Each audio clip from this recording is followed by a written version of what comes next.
Hi, welcome to another video. This time I'm going to look at transposition of equations.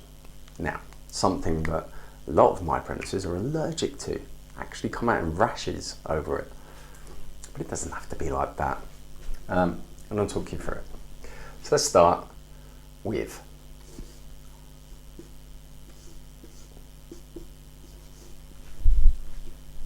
what does that mean? Well, we don't know. It's just letters on a board. But we could call that current, and we could call that resistance to get voltage. And that's kind of what algebra is about. It's scientists or engineers doing lots of experiments in the real world and just measuring things very carefully. And then when they look over the numbers and make graphs out of it, they spot patterns. And these patterns create equations. Now an equation is, very simply, this side will equal that side. So they've taken all their experiments and created an equation.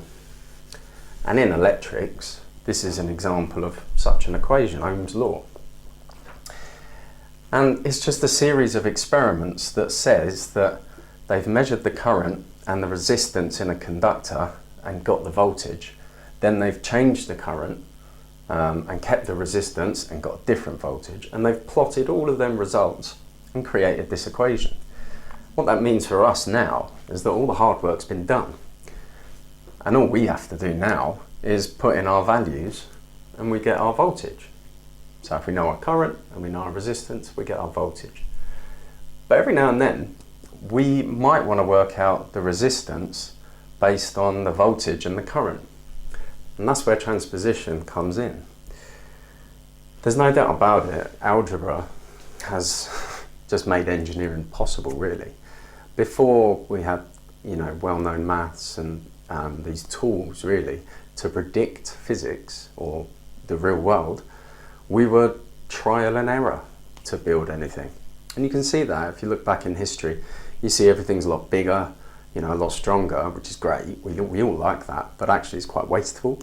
And the reason was because they had to over-engineer everything because they couldn't calculate it. And they had a lot more wasted money and wasted resources because they'd try and build something, it failed, they'd have to build it again. And things like going to the moon, controversial, but we went. Things like going to the moon just wouldn't be possible without algebra and maths. It just wouldn't be possible.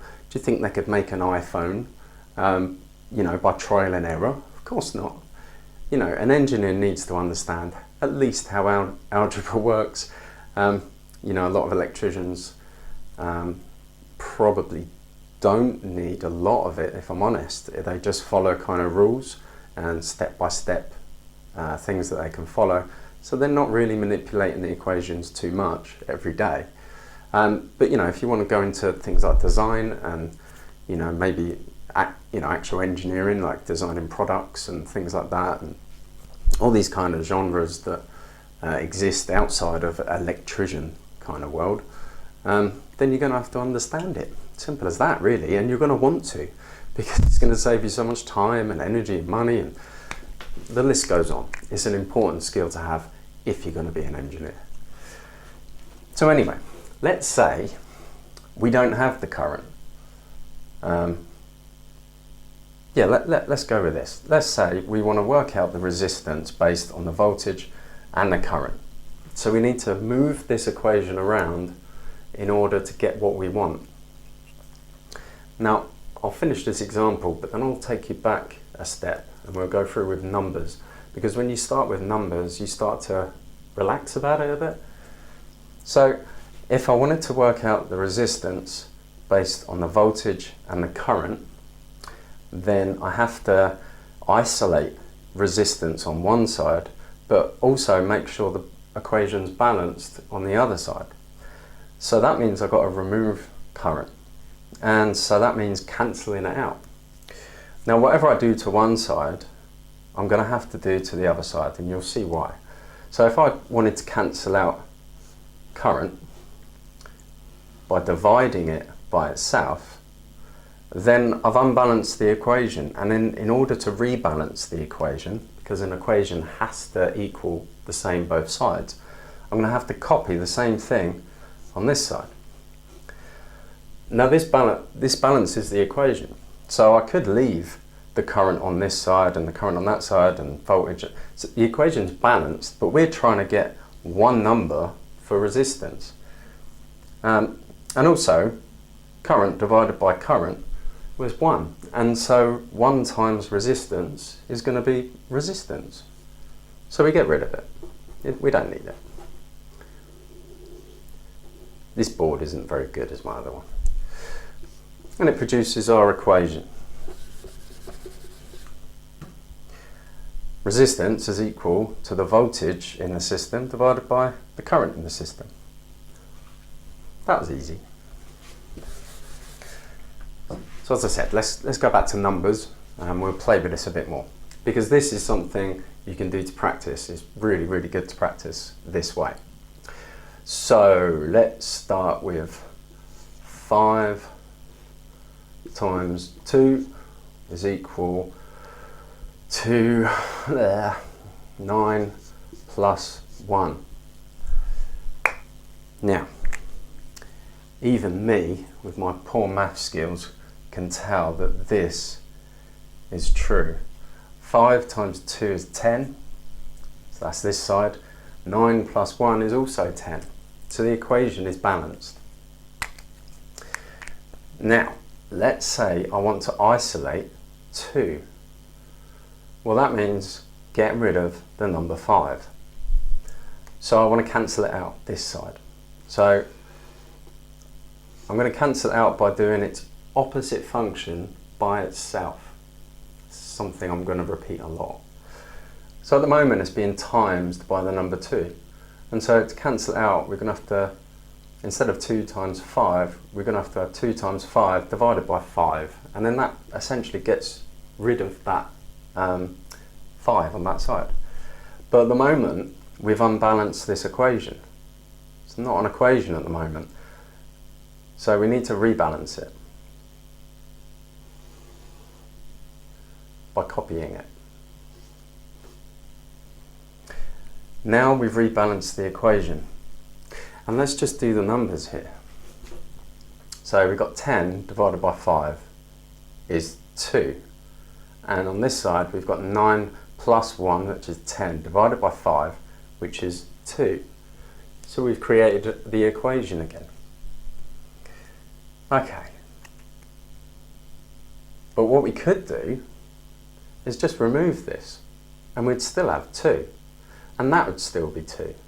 So although we could leave this in, it doesn't really make any sense, because the 5 divided by the 5, well, it's not doing anything. And that's transposition. We've moved the 5 from this side to this side. It's just about keeping that balanced. So whatever you do to one side, you've got to copy it on the other side. So let's do this again. So if I want to move this back that side, then I have to cancel it out first this side. So it's being divided at the moment. So in order to cancel it out, I'm going to have to multiply by 5. Pen down. Multiply it by 5. Well, now that side doesn't equal that side. 9 plus 1 is 10, times 5 is 50, divided by 5 is 10. Well, that doesn't equal 2. So we need to rebalance it by copying it this side. Now, again, in the same way it was a minute ago, this is balanced, but you'll find that that and that doesn't need to be there to keep it balanced. And so we can just get rid of it.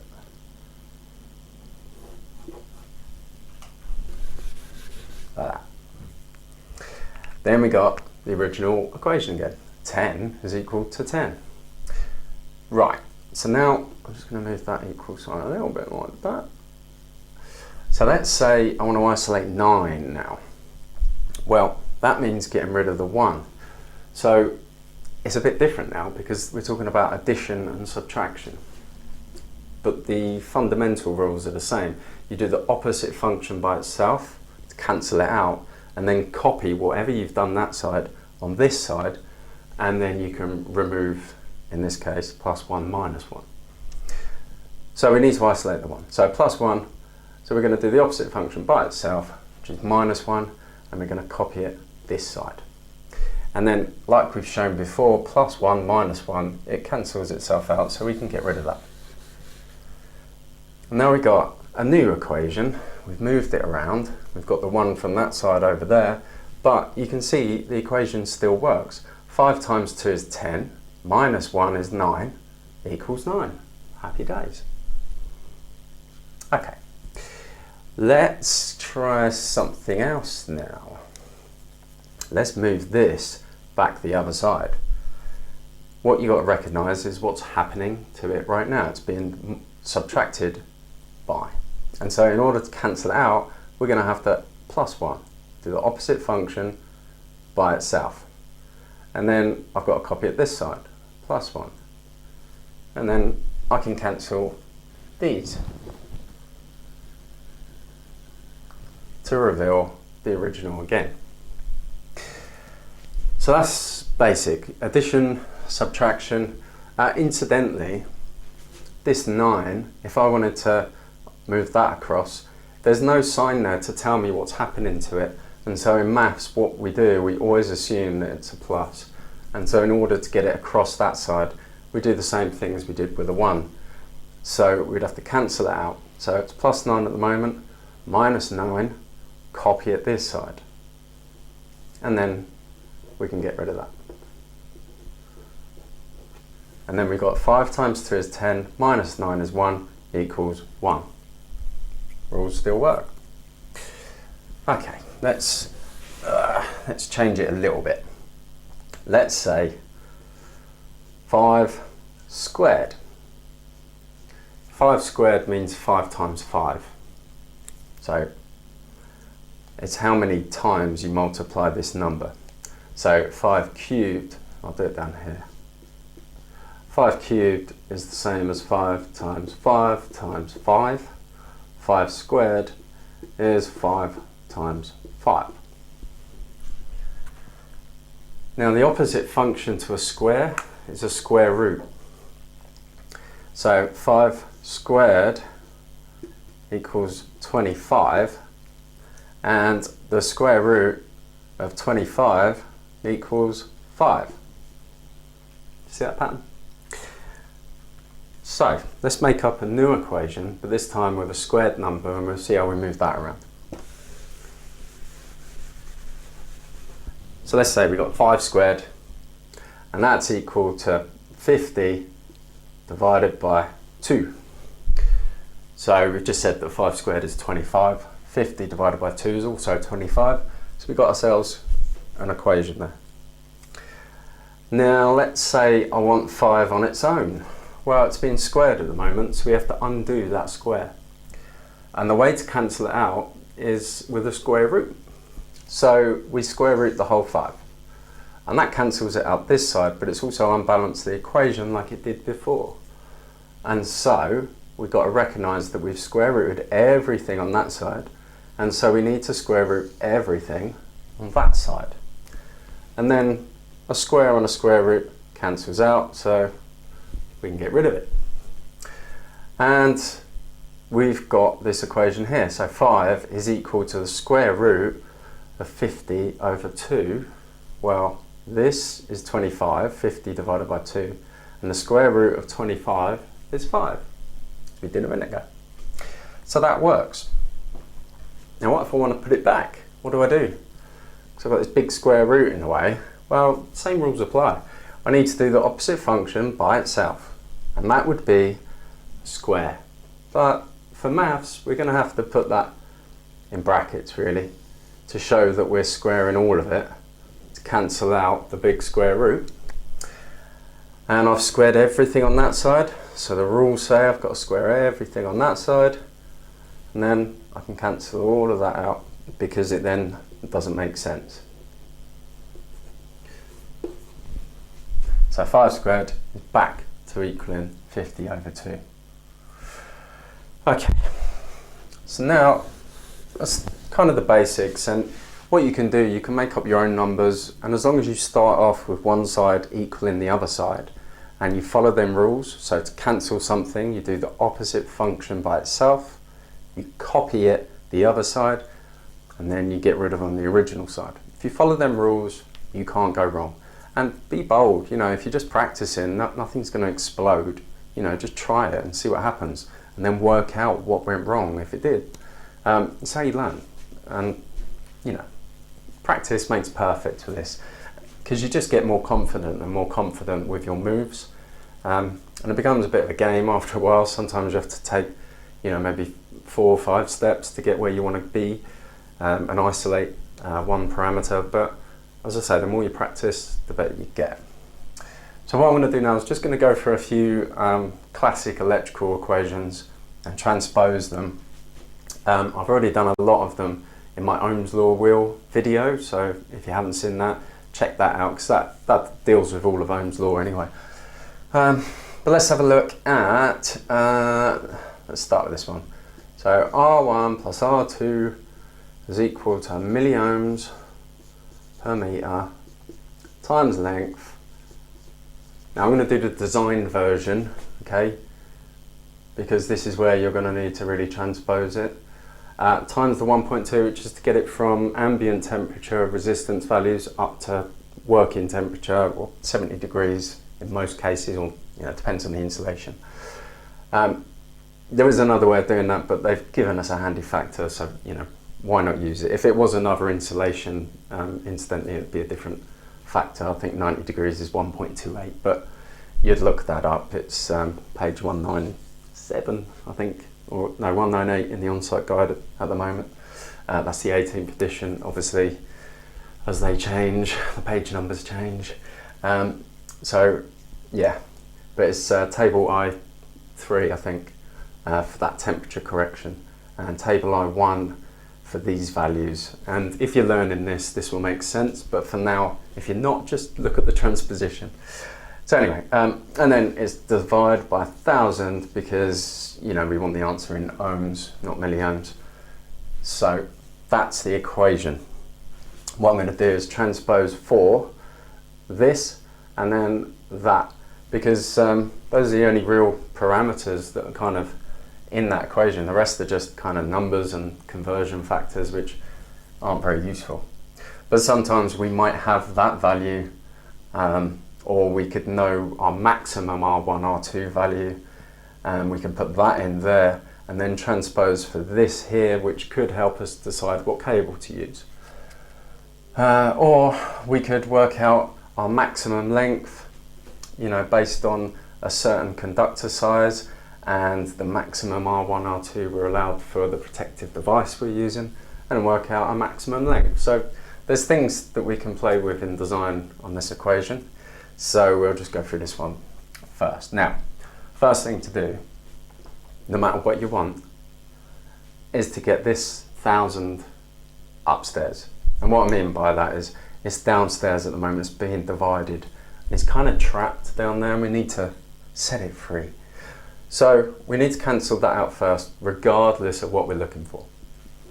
It just makes transposition so much easier. Otherwise you get into a whole world of inverted numbers and all sorts of crazy things that, quite frankly, in an apprenticeship we haven't got time to teach. So get it from downstairs, upstairs, can't go wrong. So 1,000. First thing to do is cancel that out, and it's being divided, so the opposite function would be to multiply, and we're going to do that by itself, so we're going to multiply it by 1,000. We've unbalanced the equation there, so we need to copy it there, and then we can get rid of it. Then, so let's say that we're going for length on this one. I'll write the end equation there. So now it's quite straightforward. We've got something times something is equal to something times something times something. It's all being multiplied. So whatever we don't want, we just divide out. So we said we're going for length. So we need to divide out milliohm per metre and this 1.2 factor. Now another good thing with transposition is if the same thing's happening, then we can cancel them out at the same time, which kind of skips a step maybe. I'll do them individually for now, but then we'll go through doing all in one go. So first I'm going to get rid of this 1.2 factor by cancelling it out. I've got to copy it this side, and then I can get rid of it.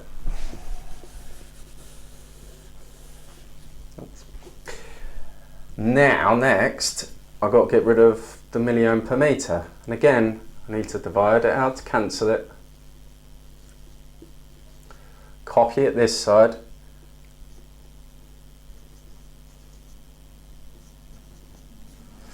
and then cancel it out.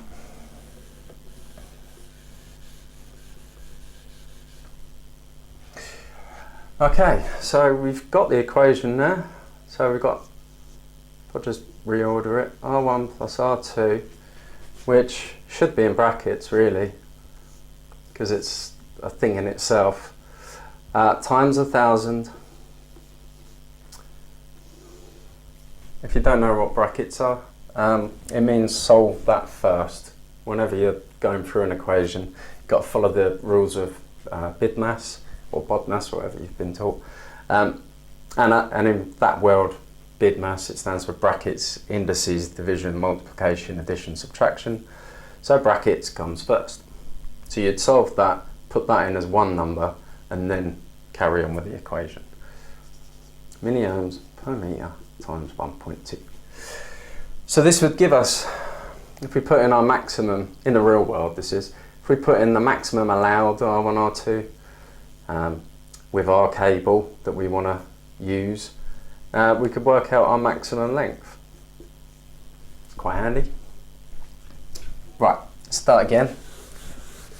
And this time we'll do it for milliohm per metre. Now this way round, sometimes we use to find the minimum cable size we can use with our protective device and parameters that we've got. So we'll start with our equation again. Just making sure I'm not in the way. That would be terrible.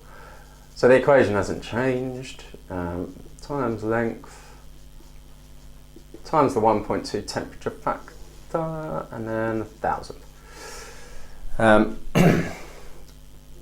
So we're going to work it out for this. I'm just going to put max there for anyone who's understands what I'm talking about with this particular equation. If you're just here for transposition, don't worry about the max. But it means maximum R1, R2 allowed, and then we'll end up with a maximum milliohm per metre value that we need to find our cable size for. Right, so the first step is the same. We're going to go for this, by the way. First step's the same though. We've got to get rid of this 1,000 by cancelling it out, and that means multiplying it by 1,000 because it's being divided presently. We've unbalanced the equation. We're going to copy it this side, and then we're going to get rid of it. Incidentally, it doesn't matter which way round these are written, they're all being multiplied together. So I could put length times milliohm per metre times 1.2, or I could put 1.2 times length times milliohm per metre. It doesn't matter. So when I'm moving it over this side, if you're a bit confused as to which side to put it on, if they're being multiplied together, it doesn't matter. And whilst I say that, I need to remember to do that, and then it doesn't matter. So we've done the first step, and now we're back to that position where everything's all in a nice line. It's all being multiplied together, and to cancel anything out, we just need to divide it by itself. And we're going to get rid of length and 1.2. And what I said a minute ago is that you can actually do it in one step. If they're being multiplied together, we can divide them together. So let's go ahead and do that. We want to cancel them out. So we're going to do the opposite function by itself, which is length multiplied by length times 1.2, so we're going to divide by length times 1.2, and then we're going to copy it this side. And again, you know, they could be the other way around, it doesn't matter. And then I can cancel.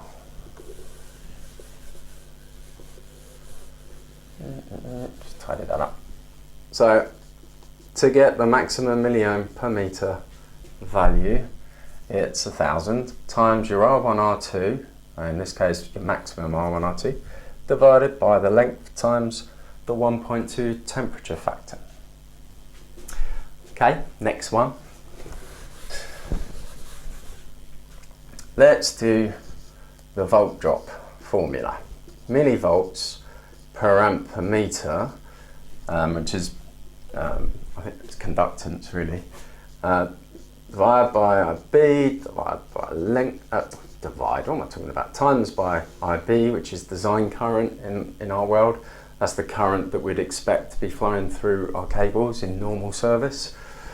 Times by the length of the circuit, divided by 1,000, because again it's millivolts and we're working out volts, so this is how we convert that. And it's quite similar to the R1 R2 equation, and you know, there's a bit more to it in terms of these values have, you know, been played with a little bit in terms of temperature and reactance and stuff. Incidentally, this equation only works up to a certain amount of current, so big circuits. It goes back to kind of Ohm's law really, your impedance, which, you know, resistance, times your design current. As long as this is kind of up to temperature in terms of, you know, operating resistance, then that will give you a pretty accurate result. And once you get past, I think it's 100 amps or so, or 125 amps or something, we can't get a value for that in our regs book, and instead it gives us resistance, reactance and impedance values to use. So minor tracking off there. So what do we want to work towards? Well, like the other equation, this is actually quite useful in our design world to calculate in exactly the same way really the minimum size cable we can use for a certain volt drop. Now we're given certain volt drop tolerances, 3% of the supply voltage for lighting and 5% for anything else, and so we could actually put a number in there, you know, like a percentage or actual number. So let's do that. Let's say, no, I'll keep it basic, come on. We're going to isolate for millivolt per amp per meter. I'm trying to embed too much in these lessons, and I do that a lot, and it's bad habit. So first step's still the same. We've got something downstairs, we're going to get it upstairs, and that means cancelling it out by doing the opposite function by itself. So it's being divided, the opposite function is multiplication, so that's what we're going to do. We're going to multiply it by itself.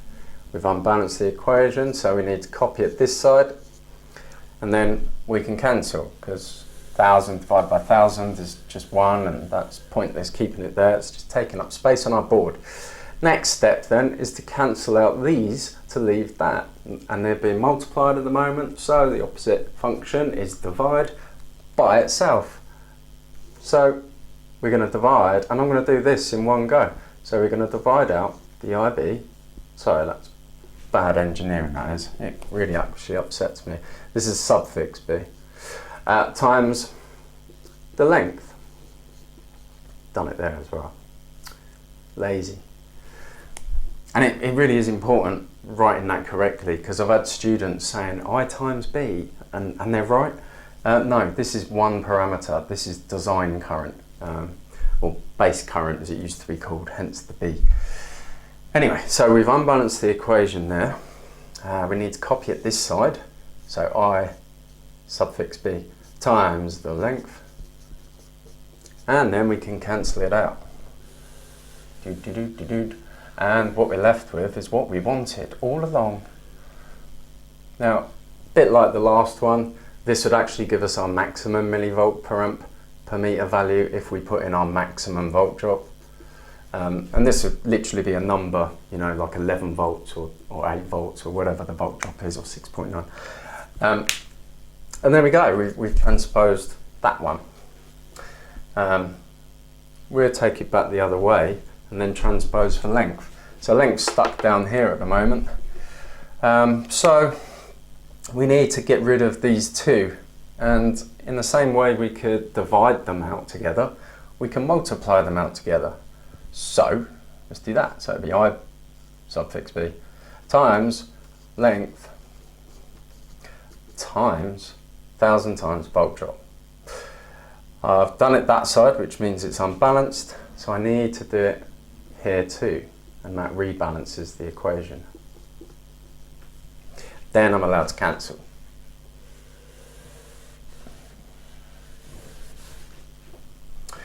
Okay, but what we want is length. So we need to isolate this and that. So, same rules apply. It's just a different thing, but this is all one thing as well. Millivolt per amp per meter is just a number given to you in the regs book, in Appendix 4, in your current carrying capacity tables. So it goes through the current carrying capacity and then it goes on to your millivolt per amp per meter, depending on your cable size. A lot of them are the same value, except for one table, which does slip my mind right now. F5 rings a bell, but I don't know. And you also find them in the on-site guide, Appendix F, same place, current carrying capacity tables. Anyway, this is one thing being times by design current being times by length. So if we want length, we need to get rid of this IB and millivolt per amp per meter value, which means doing the opposite function by itself. In this case, it's being multiplied, so we're going to divide by millivolt per amp per meter times the design current. And then we're going to copy this side, millivolt per amp per meter times design current, and then we can cancel. Yeah. And there we go, we've transposed for length now. Happy days. Right. No, I won't go into that now. I don't like the way that's written. It's not quite grammatically right in maths world, but I won't get into that in this one. Next equation then, I'm going to go through Pythagoras because you're going to see this a million times. It's so important to understand how these things work, right-angled triangles. And it's because we deal with vectors a lot. Vectors are kind of on graphs, you know, you've got your X and your Y plane. Sorry, let's put it on there. And your Y plane, and we have kind of voltage vectors at different angles, and we have current vectors at different angles. And a lot of the time, they're working 90 degrees apart from each other. And so if that's the case, we've got a vector along there, a vector up there. Well, we want to know the resultant, the bit in between. Now, what you find is if you kind of just turn it around on its head, you can create a triangle, and that's what we do, and that's how we calculate. That's why we use a lot of right-angled triangles, not any triangle, or right-angled triangles. But anyway, Pythagoras' theory, I could have started there. Pythagoras' theory said that the square produced by this side and the square produced by this side will produce this square here. And he is right, I've tried it. So this has a distance, and if you do that distance this way, you know, and make a square out of it, and do the same with this one, so whatever that distance is, come down here and make another square. That one and that one will make up this square. And when you first look at it, you're just like, nah, no way. No chance, mate. But it really does. And what you got to do, you get your two squares and you end up cutting them out into strips or something like that, but they all do fit in perfectly. Very clever. What that means is that there's kind of these relationships going on between these sides and that side, because if these get longer, then that's going to get longer. And the same thing with the angles. You know, if this angle increases, so if this angle increases, then what it's saying is we're doing this. Bigger angle now, but these sides have changed dependent on that angle. And so trigonometry and Pythagoras is all based around these rules, basically. Anyway, should probably stick that to another video too. Okay, so Pythagoras' theory said, let's call that C, A and B. And call them anything, call them Fred, Derek and Barney for all I care. But he said that C squared, so the square of C, yeah, that square, is equal to that square, I'll do it in order, that square, A squared, plus B squared. So the square of B plus the square of A equals the square of C. And that's what we've just shown graphically. Now in our electrical world, we're going to see things like voltage supply is equal, squared, is equal to the volt drop over your resistor squared plus your volt drop over your inductor squared. You're going to see something like that. Another example of lighting would, lighting? Damn, what am I talking about? I'm going to forget giving examples, I'm losing my mind. I was going to go into the inverse square law, but I won't, no. God, I'm really embedding today, I do apologise. Let's stick to this and the basic one. A, B, C.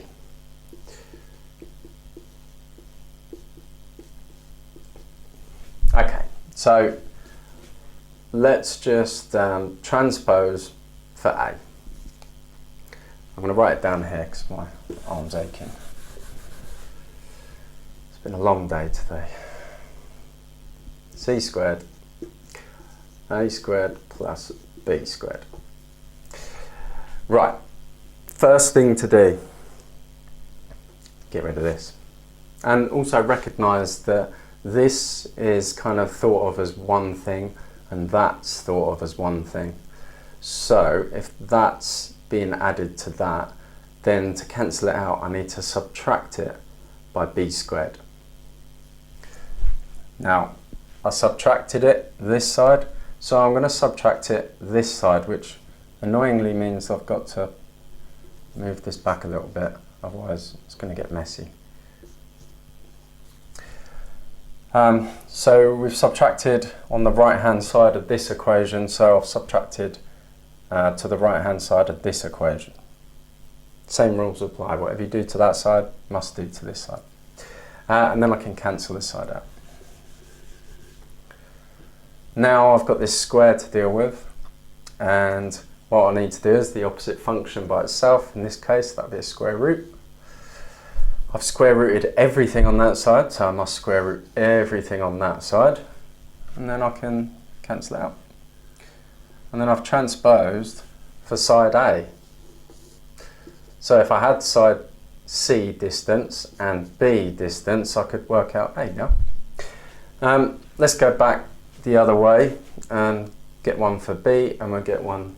Well, we started with C, but we'll get a one for C on its own rather than C squared. So, first thing to do is get rid of this square root. Now, it's square rooting everything, so to get rid of it, I need to put it in brackets and square everything. So everything in there is being squared and square rooted, which cancels it out.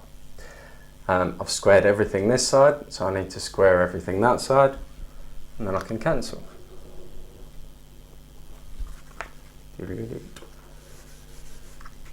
That back in. Now, next thing to do, what am I doing? Getting rid of, I'm there, putting that side. I want B on its own. Oh, what a mess. What am I going to do now? Well, I think the best thing to do is to get B into a positive state again, and then move A back, because otherwise I'm going to get into, well, it's just going to go wrong, I think. So we want B as a positive number before we leave it on its own. At the moment, it's, if I move C, then I'm going to leave B as a negative value. We don't want that. It doesn't make any sense physically, and it's just going to cause problems. So let's put B back where it was before, and then move A back to where it was.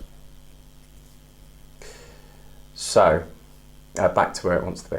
So B is being minused at the moment, so I need to plus B squared, copy it this side, and then cancel that side, and we're back to the original equation. But now I want B on its own, which means moving A this side. So what I said a minute ago was, if there's no sign there, we assume it's positive. So we need to cancel out A squared by doing minus A squared. And then we're going to copy it this side. Just remember, I did it to the right of this equation, so I'm going to do it to the right of that equation. And then I can cancel out my A's on this side.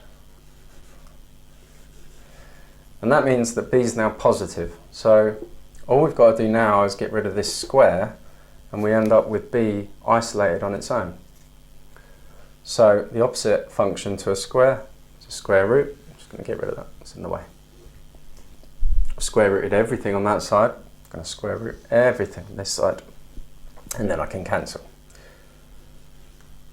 And then I've got my second equation. Happy days. Okay, let's go for C. Let's start the original. So if I just want C on its own, it's really straightforward actually, isn't it? I just need to square root that, to cancel out the square that side, and then copy it this side, and then I can cancel it, and I've got that equation.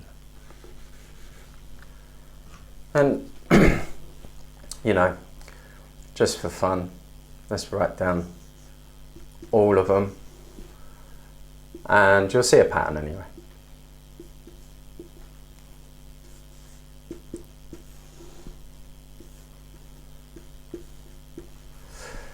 So those are the three main ones, and like I say, you're going to see these in different kind of formats. We've got voltage supply, we've got volt drop over the resistor, volt drop from your reactance, your reactive volt drop. We can do the same thing with our current supply, IX, IR. We use another triangle for impedance, so we've got impedance there, we've got our reactance there, resistance there. You're going to see different labels on them, but the same rules apply. The way they work is always the same. Right, so I think I'm going to leave it there really. I feel like I just waffled on this one, to be honest. I hope you've learned something about transposition, but I'm going to finish with the 3 rules. So the first rule, to cancel something on one side, you do the opposite function by itself. And when I say function, I mean, you know, it's being multiplied, it's being divided, it's being squared, square rooted, whatever, added to, subtracted. So it's opposite function, whatever's happening to it now, you can do the opposite thing by its same value. So if it's 10, you're going to divide or multiply by 10, etc. Opposite function by itself. And then to rebalance the equation, you're going to copy it the other side.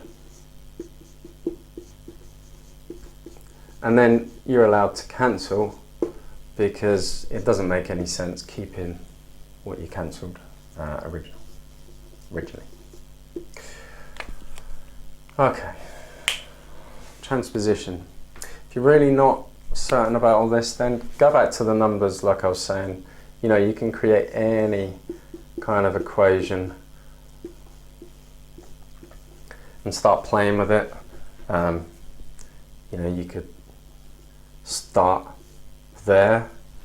That's actually right. Yeah, play with it. Play with the numbers. As I say, nothing is going to explode.